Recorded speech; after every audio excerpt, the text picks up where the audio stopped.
It is a beautiful Wednesday, and we have our first interview right here on the couch in the person of Michelle Emoghware. She's here again to talk relationship with us, and today we're discussing the root cause of failed marriages. Welcome to Wake Up Nigeria, all over again. It's definitely been a delight having you here with us usually. So now we're talking about the root causes of failed marriage. Now, before we proceed, let's define what is or what can we term as a failed marriage.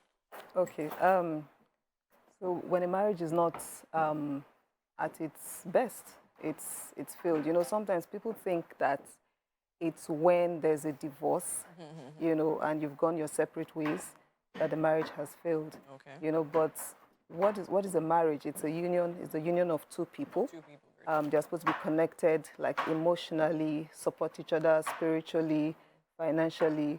But when that is not happening, you don't have a marriage. You don't have a marriage. You don't have a marriage. You know, you could live in the same house, you know, wear the same, dresses, go out together, but it doesn't mean you have a marriage. It doesn't mean you have a marriage. Yeah, so if the marriage is not benefiting both of you in the way that it's intended to, you can't say you have a marriage, yes. Okay, and in most times, in most cases, that particular situation may lead to divorce, which is actually our focus for today. So now let's talk about it. Let's backtrack. So now, what would you say are those root causes? What are those things that actually cause marriages to fail outrightly? Right. Okay. So you're talking about things like, and this one comes up all the time, communication. So recently, I was looking at a survey, and the three major causes of marriage breakdown: communication, money, and sex. Wow. And communication, money and sex. These things come up all the time. All the time. You have things like lack of commitment, abuse, of course, infidelity, you know, people having unrealistic expectations, and then not being prepared to get into a marriage. But the truth is, like those things I mentioned are more often than not the symptom rather than the cause. Oh, the symptom. They're really the symptom, because if you're having poor communication, it shows that something is wrong. Very true. You know, but most times we focus on the communication rather than, you know, try to understand why are we not able to communicate properly. Okay. And so at the, you know, the root of all of this is your belief system. You know, so you go into the marriage expecting that, okay, so for instance, I remember years ago somebody saying, oh, a man should not apologize. Why should a man apologize to his wife? If he has money, he'll just buy her a car. You know, so that's coming from somewhere. And this man wants you to acknowledge that you've done something wrong and say you're sorry. So such things, as little as they are, can degenerate and end up impacting your marriage terribly. Negatively. I mean, that makes a whole lot of sense, because a lot of times, we actually look at what is happening, the symptom, as you rightly said, as opposed to looking at what's underneath. Right. And now you've actually just made me understand that there are even two sets of underneath. So now, while communication might be one of the underneath, there's still something Underneath, exactly. Wow, so it's layers upon layers. Exactly. Okay, so now let's go down to the actual root. So how do we avoid things like that? I mean, how do we get to the point where we are with someone that we have similar, because I mean, changing someone, you've told us, is impossible, right? So now how do we make sure that we don't make that mistake in being with someone that we have different belief systems with? Okay, so one of the things that I've realized is people don't know who they are.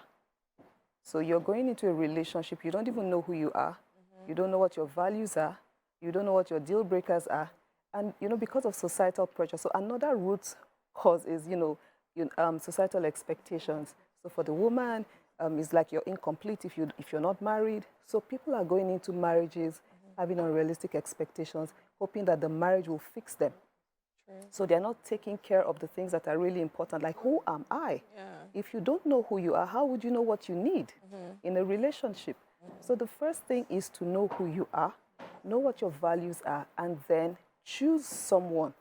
Sometimes we think, oh, relationship, you know, happens to us, but you can actually choose. You are making that decision to be in that relationship. So if you know who you are, you know what your values are, you know what your deal breakers are, you know what you need, what your purpose is, you can then choose someone who is aligned with you.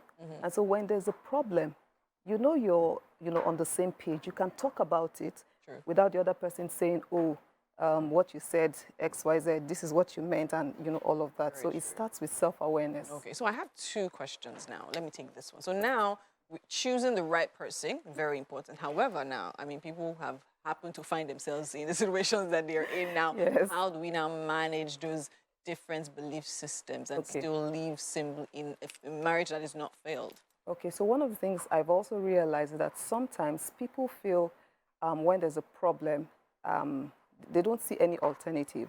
And so it always helps to get a professional.